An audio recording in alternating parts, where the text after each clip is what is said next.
what are some recommendations for young people who wants to start a podcast, who wants to grow their podcast? I'd say start off with a quality that a lot of them had was both like that creativity combined with sort of like the passion for what they were doing, but not only that, like, you know, you needed obviously a pretty deep depth of understanding, but I think creativity was really the root of it all.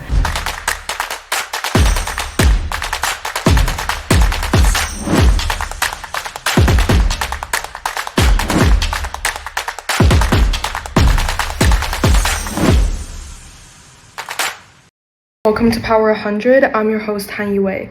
Tomorrow we'll be interviewing a two-time entrepreneur, merely the age of 16. She's the founder of a jewelry business, Luzula, and also the co-host of Curious Minds podcast, which has been published on platforms like Spotify, Apple Music, and countless others. Her group's project recently has also been featured on United Nations official magazine. Her name is Beatrice. Welcome, Beatrice. Thank you so much for having me, and I just gotta say I absolutely love what you've built here so far. It's a lovely setup, and I just can't wait to get started. A lot of people know you as this really self-driven, motivated entrepreneur and someone who's taken on so many passion projects, especially in the field of STEM. But today we also want to dive a little bit deeper into what got you to where you are today. What kind of person were you like when you were little? How would you describe yourself, and what did you like to do? It's a really good question.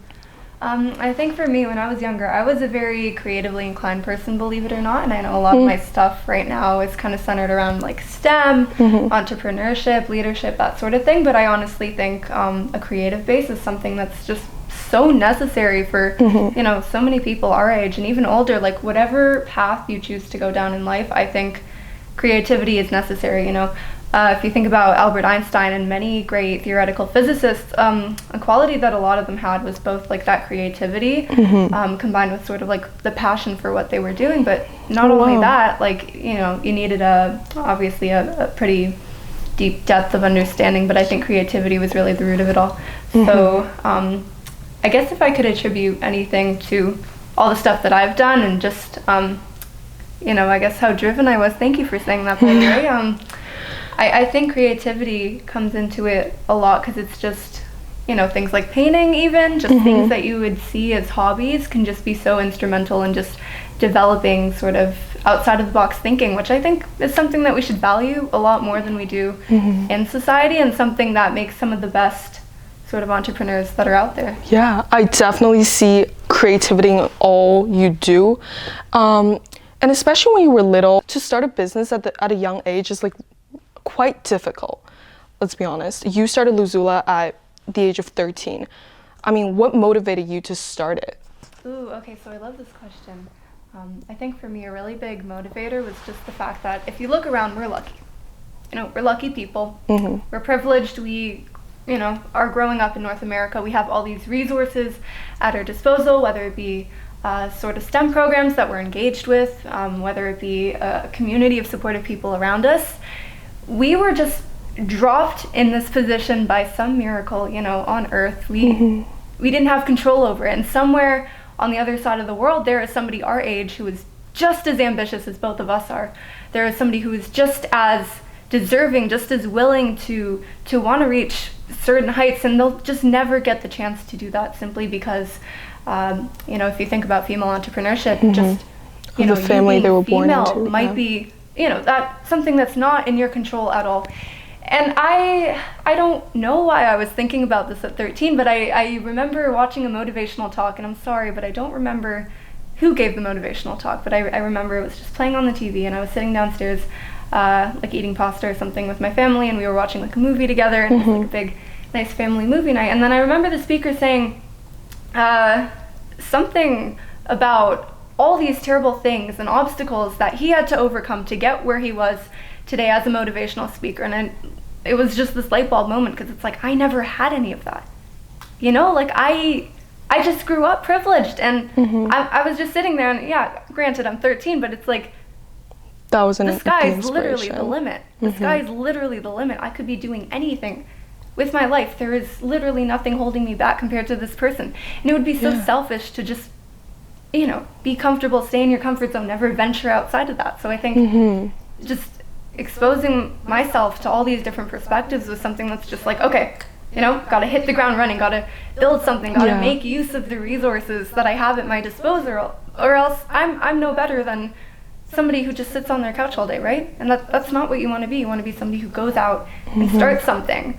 And I guess a real driver of that was, like, I knew a jewelry business was never gonna create any sort of change, but it's all about getting your foot in the door, right? It's like one venture leads to another. Suddenly I'm doing stuff with the Curious Minds podcast. Suddenly I have experience working with people and shipping things that I can now leverage for other projects that I'm working on. So if you think of BioTex, for example, that was one of my first real impact sort of focused projects. And I encourage people to just, you know, get their foot in the door with something low-key, something that they might enjoy doing, because one, you never know what it might turn into, and two, you never know what it might set you up to do later in life.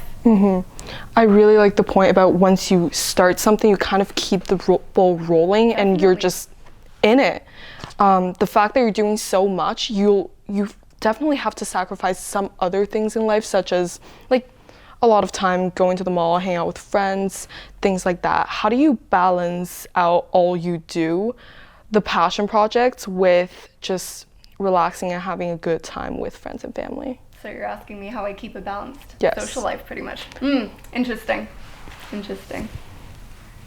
It's tough. I'd say starting early is something that gives you a really big advantage, because when, you know, I started a lot of my projects in 9th grade, and I don't really, you know, you're in grade 9. You don't have a lot going on. It's minimal schoolwork, lots of time for friends, extracurriculars, all that stuff that comes with being, I guess, a tween. I was about 12 or 13. So if you start early and you just have that base, it becomes so much easier to self-start something later in life, because you don't have to be learning all these skills as you're pursuing new projects, because it's sort of carrying over, and they're sort of like, you know, transferable skills.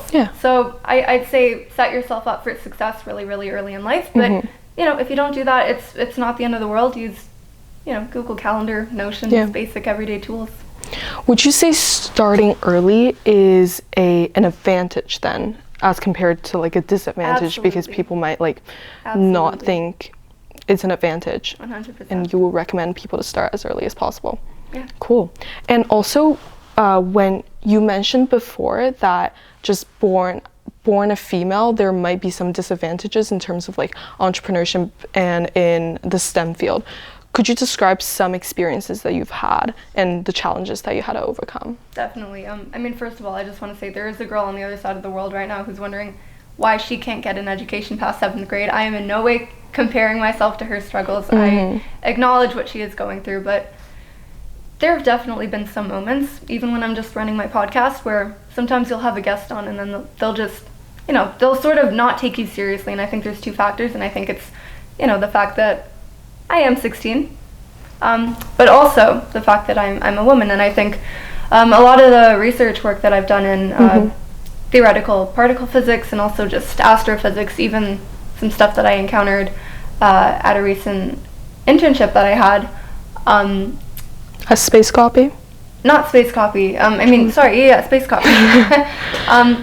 There would just be external meetings, nothing within the company. The company was very sort of well run, very organized, very, actually the founder of Space Copy is a woman, yes, Madison Feehan, and she has been so just amazing, wonderful, and inspiring to me. She's sort of like a person I see as a figurehead, somebody that I aspire to be. But there were just some times where I would do sort of like external meetings just for my own benefit, and I just hop on and this person would take one look at me and be like, you know, you don't really know what you're saying, and there would be all these undertones of like, you know, I would be speaking about something that I knew like the back of my hand, and this person would just sort of look at me and be like, you know, just like a really subtle thing that questions you, and it's something that sort of follows you, and you know, it shouldn't be this way, but you just kind of have to figure out, you know, okay, that's a reflection of this person's experiences, and not my knowledge, not my worth, not anything to do with me. It's just this person sort of projecting onto you. And I think the moment you realize that, it's such a game changer. It's like you can sort of compartmentalize and be like two separate things. Like it has to do with the other person, but not necessarily you. 100%. And also something that strikes me as very important in your speech is whatever you say, you're constantly thinking about, say, you have a lot of compassion, thinking about another person elsewhere in the world, which is like you have a really global point of view. How do you adopt that global point of view? As you said, you were born here, you lived here, went to school here. Like, just how do you think in that perspective? Oh, travel is very instrumental to that. I'd say no matter where you're born, see at least one country in every other continent, which I myself haven't done, but I definitely aspire to do. If you've heard of Isabella Grandich, she is phenomenal in the way that she has expanded sort of her point of view through travel, and every single time I'll be checking up on her Instagram, it's like a totally new place in the world. I think like Turkey recently, and then I don't want to butcher it, maybe Argentina. She's just always learning. And I think if you've heard of the concept of Socratic wisdom, a lot of that is just accepting that you don't know everything.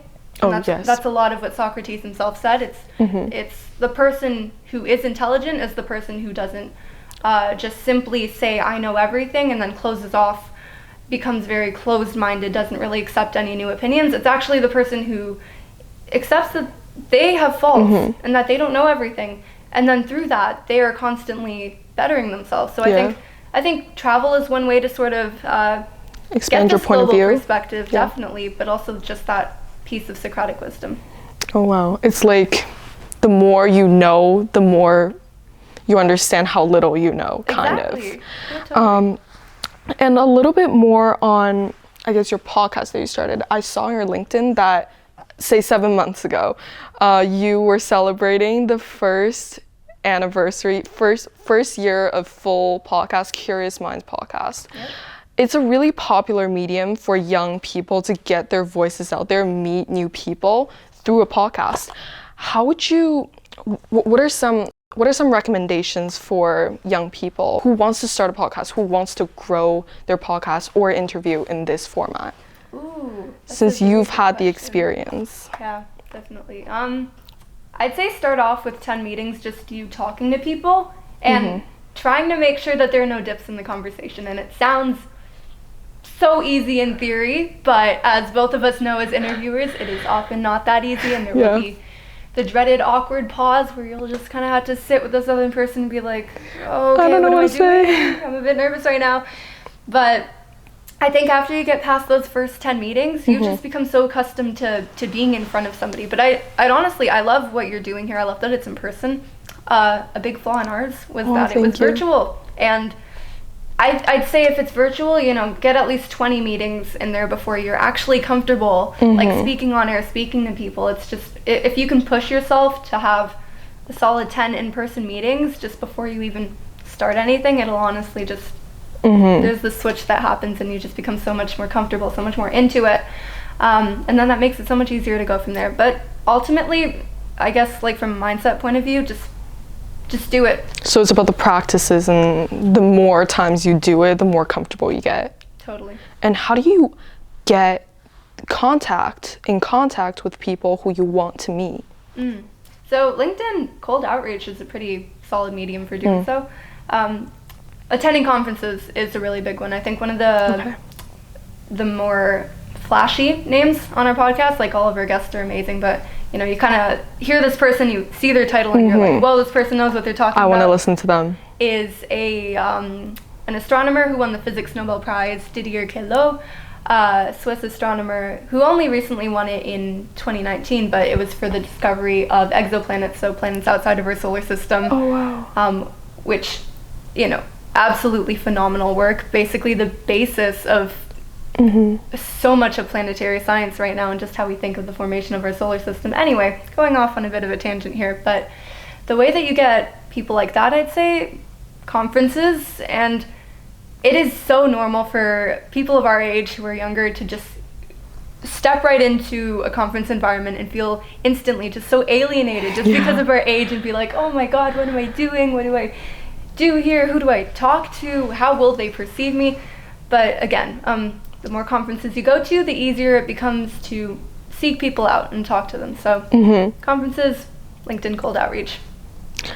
That's wonderful news for people, all of the audiences who are looking to start a podcast.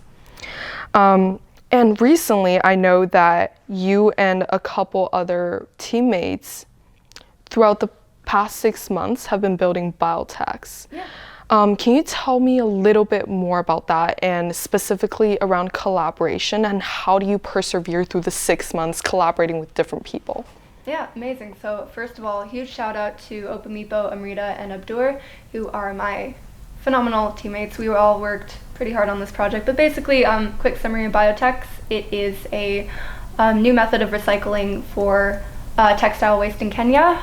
If you want, I guess you could attach the link to maybe our project, and then people could get more in-depth overview of just that and what goes on, specifically. But around collaboration,